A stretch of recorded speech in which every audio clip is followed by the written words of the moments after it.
धर्मशास्त्र होते हैं कि हमको कैसे चलना है उसका हमें ज्ञान होना चाहिए। हम मित्रता करना पाप नहीं समझते, लेकिन मित्रता करके गंदा आचरण करना पाप है। हम कह रहे हैं आप मित्र बन जाओ और फिर अपने माता पिता से मिलो और दोनों के आशीर्वाद लो और पाणी ग्रहण संस्कार कर लो, ब्याह कर लो, आजीवन साथ रहो।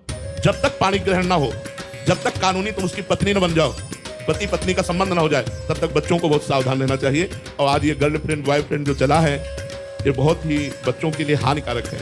कई बच्चे सुस्त कर देते हैं, कई बच्चे विक्षिप्त हो जाते हैं, डिप्रेशन में पहुंच जाते हैं। नया हृदय होता है, अब खेल खेल में एक दूसरे को हृदय दे दिया और वो उसका महत्व नहीं समझते, वो एक से दूसरे ब्रेकअप चला है, ब्रेकअप। अब ये है क्या? ये हमारे देश की संस्कृति है?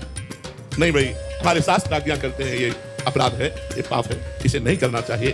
अगर चूक हो गई तो फिर पूरा जीवन बर्बाद हो जाता है, बच्चे डिस्टर्ब हो जाते हैं। ये ठीक नहीं है। दोस्ती करो, दोस्ती का मना नहीं है, लेकिन आजीवन की दोस्ती करो। किसी को भी अगर प्यार से स्वीकार करो तो आजीवन निर्वाह की सोचो। ये नहीं आज इसको कल उसको, ऐसे करने से तो आप लोगों का चरित्रहीन हो जाएगा।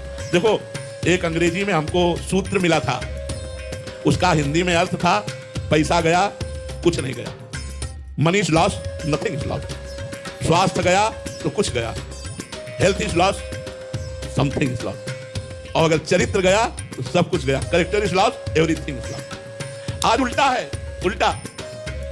ये जो दोस्ती है, हमें इससे कोई नफरत नहीं है, इससे कोई हमें गिला शिकवा नहीं।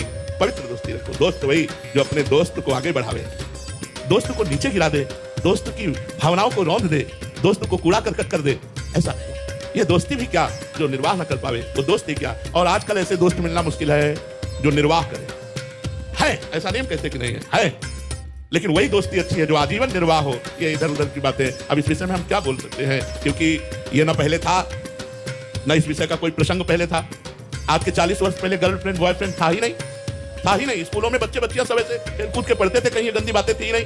आज तो 12 वर्ष 13 वर्ष का बच्चा गंदी बात में बड़ा प्रवीण है, मोबाइल गुरु है, उससे सब सीख लेता है। तो पहले मोबाइल था नहीं, स्कूल में सब सयाने बच्चे बच्चियां पढ़ते थे, कभी दोस्त दस्ती नहीं, हंसी खेल ऐसे, कभी कोई दोस्त दस्ती। आजकल बच्चों में बहुत मलिनता आती चली जा रही है। हमारे भारत का भविष्य जो ये नई पीढ़ी है, इसमें व्यसन और व्यभिचार ये तो बहुत जोर से बढ़ रहे हैं, बड़ा संकटपूर्ण है। क्योंकि यही हमारे पदाधिकारी बनेंगे बच्चे, यही हमारे न्यायाधीश बनेंगे, ये एमएलए बनेंगे, यही सांसद बनेंगे, यही डॉक्टर मास्टर बनेंगे बच्चे। अगर व्यसन और व्यभिचार से युक्त हैं तो हमारे समाज को ये सुख नहीं पहुंचा पाएंगे, शोषण करेंगे। अगर व्यसन और व्यभिचार मुक्त है तो यही हमारे समाज के उज्जवल भविष्य, समाज को सुख पहुंचाएंगे। तो हमें लगता है जब तक अध्यात्म से नहीं जुड़ा जाता, तब तक आधुनिक पढ़ाई से हमें बचा नहीं पाएगी। हमें अध्यात्म से जुड़ना चाहिए, भगवान का नाम जप करना चाहिए, थोड़ी देर सत्संग जरूर सुनना चाहिए, गुरुवाणी संतों की वाणी जरूर पढ़नी चाहिए, जिससे हमारा चरित्र पवित्र हो। चरित्र ही सब कुछ है।